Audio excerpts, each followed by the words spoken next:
শেষ পর্যন্ত আর ভারতকে আটকাতে পারল না অস্টেনজিত।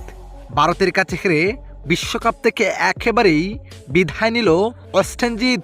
দর্শক, অস্টেনজিতের বাজে বোলিং দেখে রীতিমতো রেগে যান অস্টেনজিতের কোচ।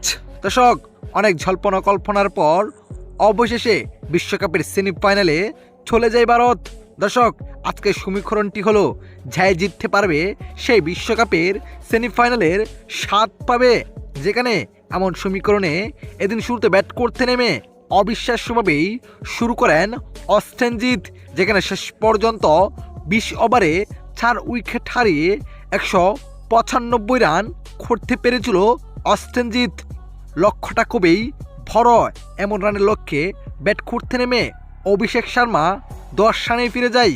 এই গুরুত্বপূর্ণ ম্যাচে এমন রানে ফিরে যাওয়াতেই রীতিমতোই ভারত ব্যাটিং লাইন আপ নষ্ট হয়ে পড়ে।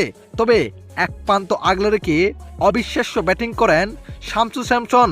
তবে এরপর ঈশান কিষানও ব্যর্থ হয়ে পড়েন। যেখানে 6 বলে 10 রান করে তিনিও ফিরে যান।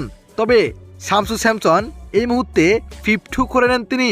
সঙ্গে ছিলেন অধিনায়ক সূর্যকুমার যাদব। তবে সূর্যকুমার বড় করতে পারেন নাই তার ইনিংসটি।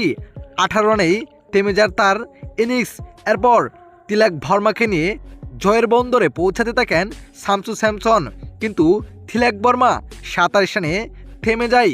তবে শেষ মোমেন্টে অবিশ্বাস্য ব্যাটিং করেন শামসু স্যামসন ও হার্দিক পান্ডিয়া।